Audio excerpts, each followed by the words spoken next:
L'astrologie mondiale, selon moi, il faut situer dans le monde. Vous savez que le monde comme un total, une totalité.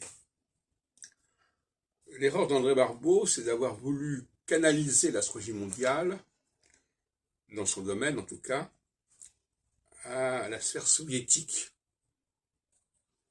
C'est une erreur parce qu'en fin de compte, les astres n'agissent pas de cette façon-là, ils ne respectent pas le cadre national, ne respectent pas telle et telle frontière. Pour une excellente raison, justement, c'est qu'en phase équinoxiale, il y a un non-respect des frontières. Le pacte germano-soviétique, c'est le dépassement des frontières.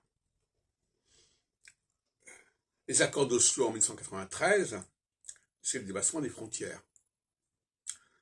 Les accords d'Abraham de 2020 et actuellement, c'est le dépassement des frontières. Les accords entre la Corée du Nord et la Russie actuellement, c'est le dépassement des frontières. Et on pourrait continuer indéfiniment. Alors, vous me direz, oui, mais c'est quand même bizarre parce qu'au fond, on pourrait toujours trouver quelque chose. Non, non. Le phénomène équinoxial n'est pas si banal que cela. On ne peut pas trouver à tout moment des accords entre des entités séparées. Donc ça, c'est un point de vue que je rejette.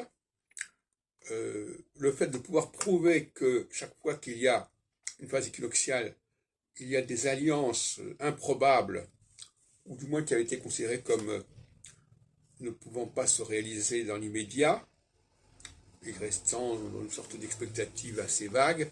Non, il y a des choses qui peuvent arriver, mais qui peuvent arriver dans tous les coins de la planète, et entre à peu près n'importe qui et n'importe qui.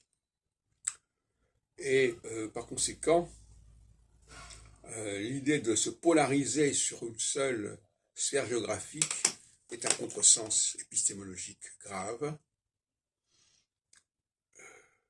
Alors, pour terminer, je dirais que l'équinoxialité est d'autant plus marquante quand elle vise des pays différents, des pays qui sont en guerre, qui l'ont été. Et on pense effectivement à la construction de la communauté européenne qui a rassemblé à la fois la France, l'Allemagne, l'Italie, qui étaient quelques années plus tôt en guerre. Et il faut s'attendre, dans la période actuelle que nous traversons, à des surprises de ce genre, des rapprochements inédits, éventuellement, entre des structures qui n'étaient pas censées s'accorder, se rencontrer, se concilier.